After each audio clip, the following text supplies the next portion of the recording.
Everyone. I am very happy to introduce Phuong today, who is a PhD student actually from the Institute for Media Studies of Leuven University. And she works on the media representation of female migrants in media and its effects in society. She is interested in how intersectional subjects continue to be marginalized in traditional and alternative communication channels, and the social stigmatization stemming from their victimization processes that are in turn the results of such marginalization. Her regional focuses are Vietnam and broadly East Asia. So today she will give us a talk entitled Female Migration to Taiwan in Vietnamese Online Media, Changing Representation, Changing Society. So Lynn, the screen is for you and very welcome, and thank you very much for being here. Thank you so much, Bea, for your introduction.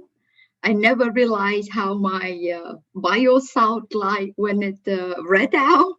It seemed overly complicated. But in short, I am indeed doing research on the female migration in media, and my regional focuses are Vietnam and East Asia. And thank you so much for inviting me today to speak at the Taiwan Colloquium. And of course, it's also thank to our friend Huy, who connect us together between Bea and me, that this opportunity has materialized. Huy cannot be here today. I don't know if he's here, but if you are watching later, thank you, Huy, for introducing us. So thank you very much for anyone interested in my talk today. Without further ado, let's start. Did you see my screen change yet? Okay, great. So today's talk is just one part of my PhD project. My PhD project is broadly about the mainstream and alternative media in the Vietnamese news media system. And I have a case study of reporting on women and migration. My PhD is split in two parts. The first part is purely about the Vietnamese news media. And the second part is about the case study, which is the female migration from Vietnam to China due to the indirect consequences of the one-child policy. And the other direction is the migration to Taiwan, and this is voluntary migration. So today's talk is just one small part of my PhD, and I focus on the Vietnamese female migration to Taiwan in the Vietnamese online news media. Very quickly over the content of today's talk, I will briefly give you the theoretical framework. I will introduce about my methodology, and then I will give you an overview of the results from both of the content analysis of the Vietnamese female migrants to both destinations, so both to China and Taiwan. So we have the overview of the result first and to both directions, and then after that I will give you the results specifically to the Taiwan route. After that, I would love to hear your feedback and open the floor for further discussion. So about the Vietnamese female migration to Taiwan, to set the context a little bit, the first point here is not specific to Taiwan. This is just the overall trend of female migration from Vietnam. So in the last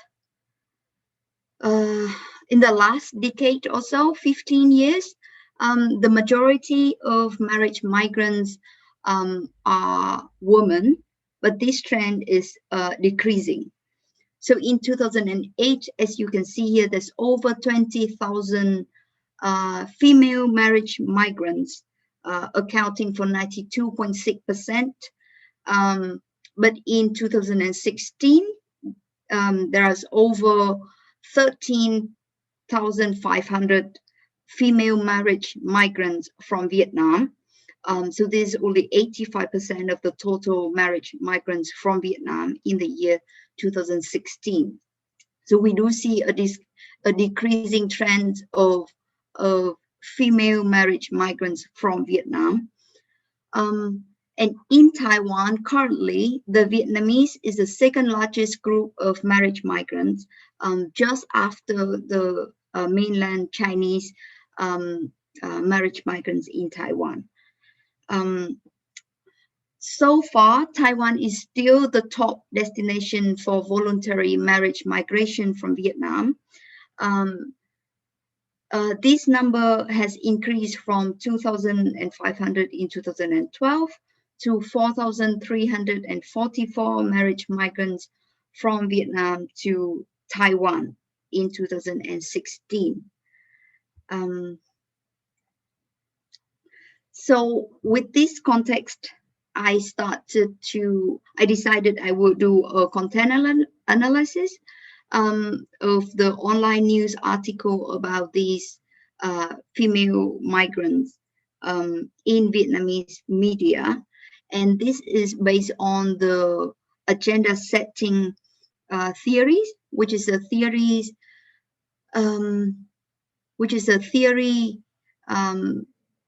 implying that whatever is visible in the media, it appears to be more important, but it's not necessary actually in real life is more important. So the visibility in the media give a topic or an issue more significance than it actually is.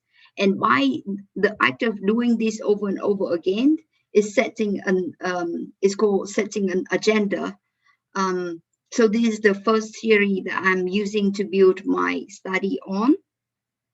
The second theory is framing, another very popular theory in media study.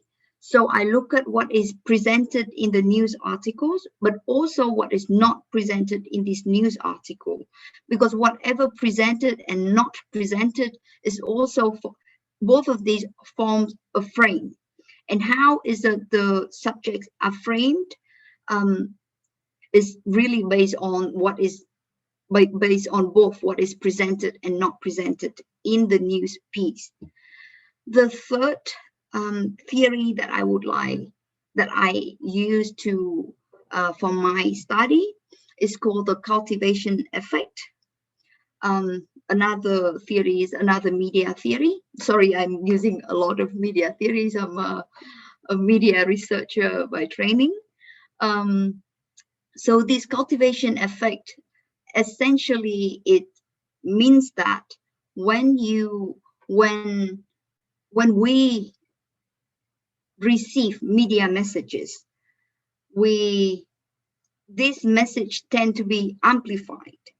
So it cultivates in our mind a word which is more, for example, if the media message is about violence, in our mind, when we receive this media message, we will think that the word is more violent than the word actually is, because we view it through this media message that we have already received.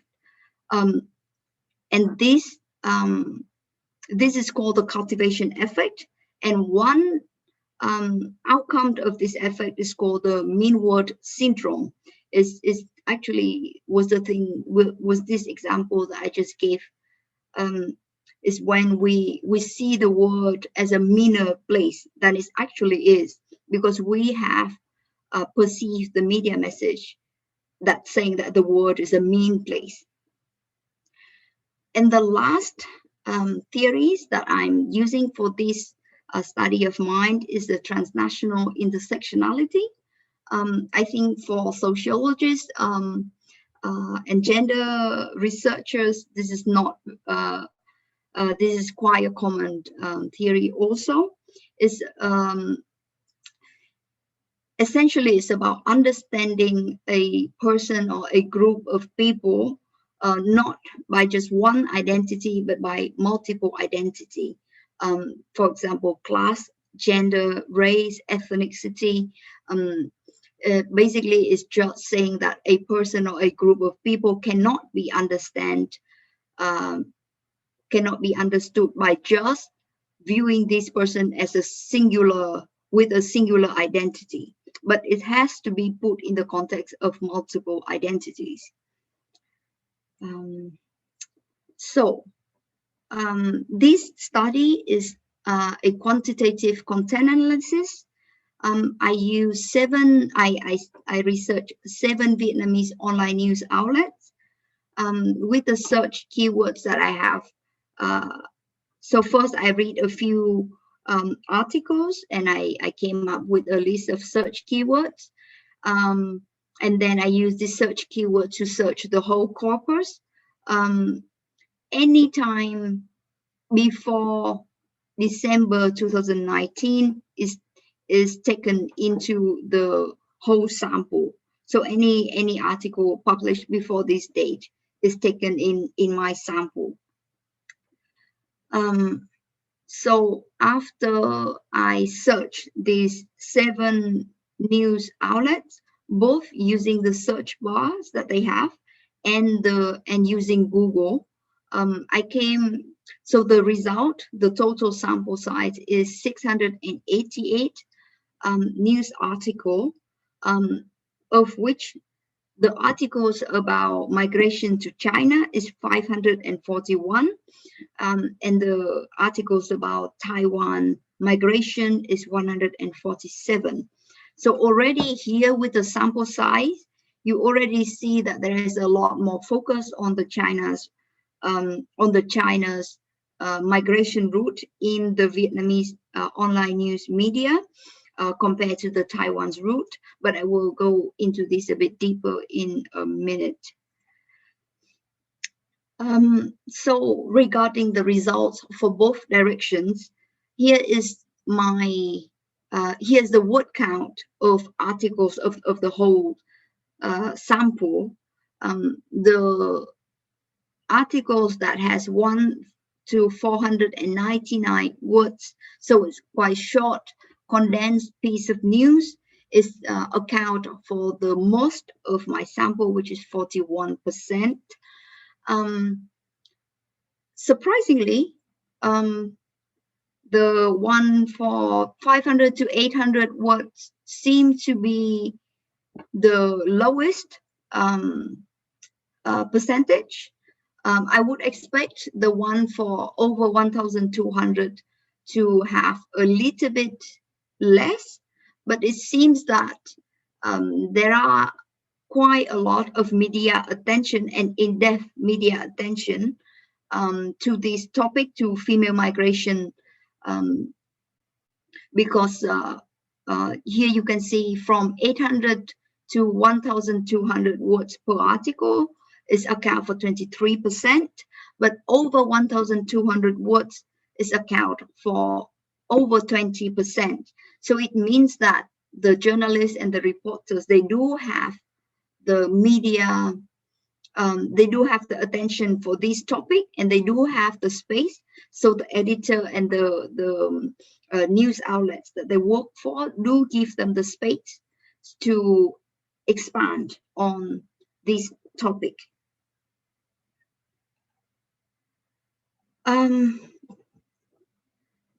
About the numbers of articles published per year from 2001 to 2019. So this is over the span of 19 years.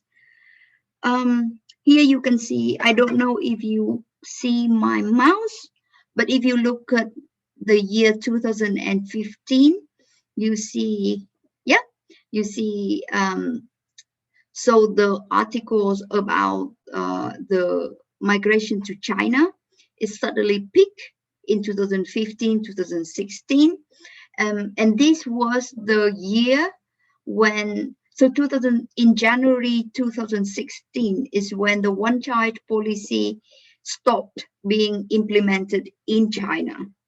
So building up to this moment of the the dissemination of the one-child policy, there is a sudden surge in the amount of articles about the topic of migrating to China. Meanwhile, the migration route from Vietnam to Taiwan in 2015, 2016 suddenly it's not a very big drop, but it's still a drop compared to the year before. So I would say that this is, so 2015, 2016, it was the year that there was a lot more focus than the migration route from Vietnam to China compared to from Vietnam to Taiwan. And you can see from 2015, from 2001 to 2015, the number of articles was relatively the same between the two routes, but then from 2015 onwards, there is a very big discrepancy between the two routes here. So these are the results that I got from my content analysis of these articles. First of all, about the social background of the Vietnamese female migrants. Only 27.3% of the articles they actually report on the background of the female migrants, and within this number, 91% report that these women come from disadvantaged backgrounds.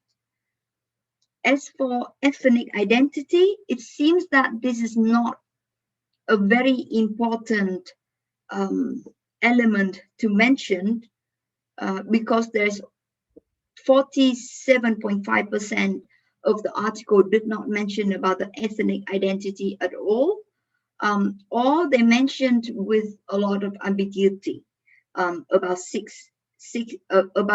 37% of the articles. So whenever reporting on Vietnamese female migrants, the majority of the articles also include criminality or sensational elements, and it's nearly 85% of the articles mention about these elements when they report on Vietnamese female migrants. The use of adjectives in the title, only 12.4% of these articles use adjectives in their title, but within this number, there's a very large amount of articles use negative adjectives in their title, compared to the positive adjective of only 12.9%. About the position of the Vietnamese female migrants in the titles of this news article, nearly 60% mention about the position of the woman, of which of this 60%, 81.31% use passive position compared to the active position of nearly 19%. So now we come to the results of migration from Vietnam to Taiwan in the Vietnamese news media. As I mentioned earlier before, just with the sample, when I was looking up for the samples, I already see that there is more focus on the route from Vietnam to China over the route from Vietnam to Taiwan. And this again showed in the result, because the Vietnamese female migrants migrating to China are often reported with stronger focus on criminal aspect, which is 41.4% compared to Taiwan, which is 17.9%. And this goes back to the nature of the migration between China and Taiwan for Vietnamese women, because as I briefly mentioned before, the migration from Vietnam to China is an indirect consequence of the Chinese one-child policy, even though it has been stopped now. Now it's the three-child policy already, but the Vietnamese female migration from Vietnam to China is often involuntary. It's often by forced, or is often by tricked, these women got tricked into migrating to China. Is not often by choice. Why to Taiwan is more often that is volunteer marriage migration, and so there is less criminal elements involved in the reporting of Vietnamese female migration from Vietnam to Taiwan. The second point is Vietnamese female migrants to China. They often come from more disadvantaged backgrounds compared to Taiwan. But as you can see here, the variation is not too large. So for the Vietnamese female migrants to China, 92.9% of them come from a disadvantaged background. By this, I mean poor, lowly educated background, compared to 81.3% of the Vietnamese female migrants migrating to Taiwan. So here there's not, even though one route is voluntary and one route is involuntary, the background of the Vietnamese female migrants are not so different, according to the Vietnamese media. The third point, Vietnamese female migrants to Taiwan, they are often mentioned more with negative adjective in the title than to China. Why the difference is not very significant, as you can see here, the chi-square and the p-value. But this was also a surprise to me, because when I decided to look at these two routes, I already know that I already decided that going to Taiwan is more of a voluntary nature, so probably they would have a better media representation, as well as happier endings, let's say. But in the end, as you can see in this third result of my study, the use of negative adjective to describe these women are not so different between the two routes of migration to China or to Taiwan. And the last point here, the Vietnamese female migrants to China, they are often mentioned in a more passive positions compared to the Vietnamese female migrants going to Taiwan. It is a significant difference between the two routes here. To China, of course, is going to be, this is what I already expected before I started the study, because as I mentioned, going to China is often by forced.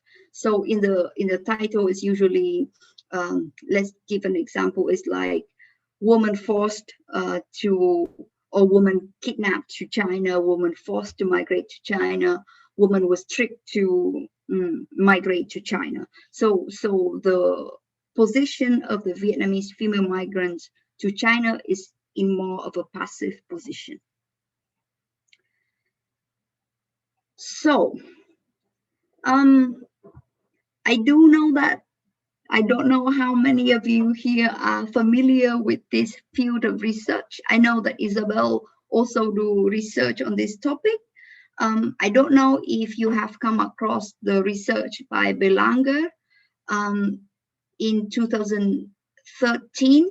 She also did a similar study on the online news articles of Vietnamese female migrants, but going to East Asia.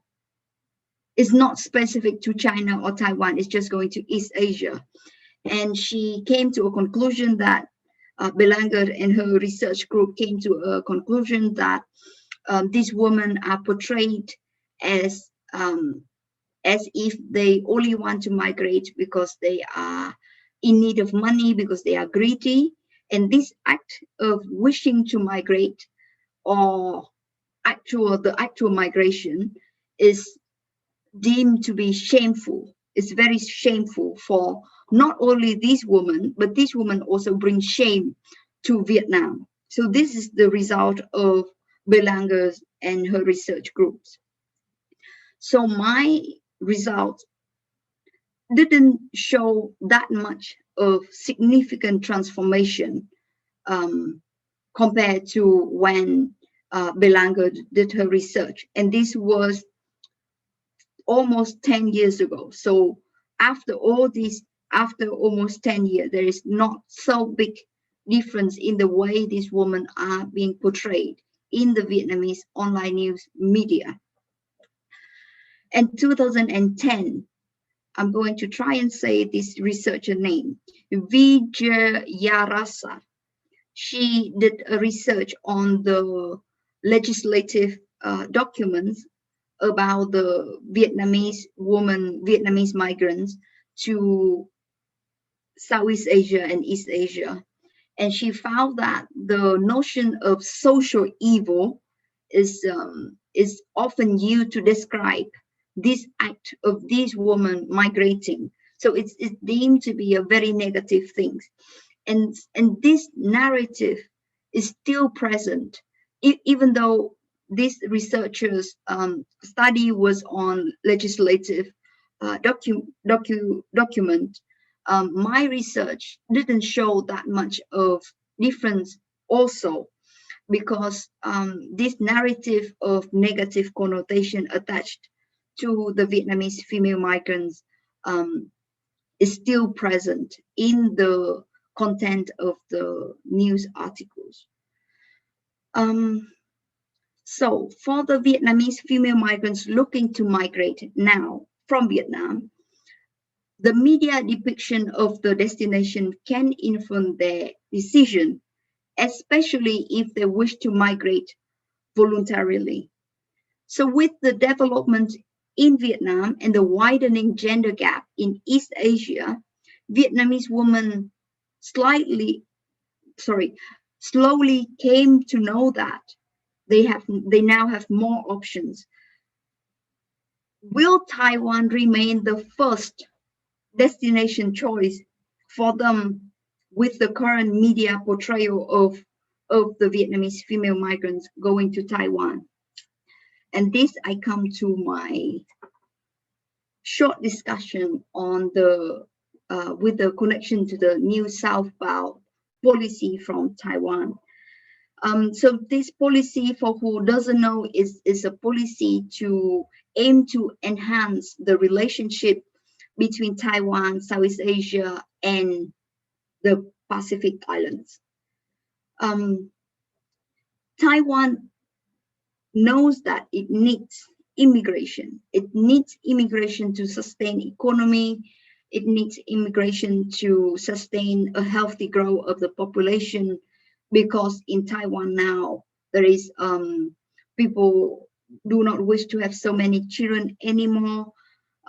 So immigration has become more and more important to Taiwan in the last 10, 20 years. And this is a very heated debate in Taiwan.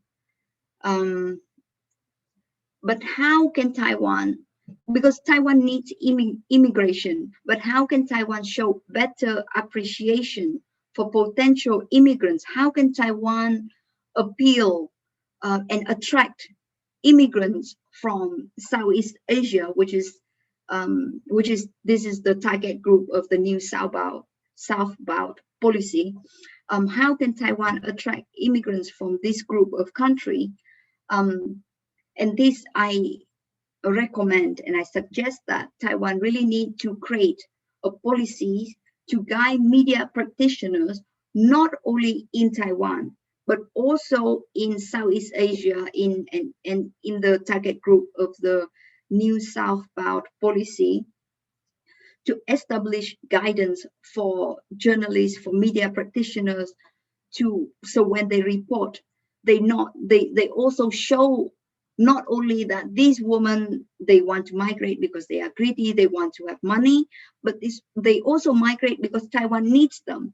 They need the immigrants should feel welcome, should feel appreciated even before they have an idea of migrating to Taiwan. So this will change the narrative of migrating to Taiwan is only for greedy women. This will significantly lift the social stigmatization on the women who wish to migrate to Taiwan. And of course, that Taiwan not only should give out this guidance for media practitioners, but Taiwan also should live up to this promised appreciation by actively changing the attitude towards migrants from Southeast Asian country. And I know that this is being done very actively in the last 5-10 years in Taiwan. So thank you very much for your attention. This is me in my field trip in Taiwan in 2020, in Rainbow Village in Taichung. Please share any feedback and let's discuss further in this topic. Thank you. Thank you very much.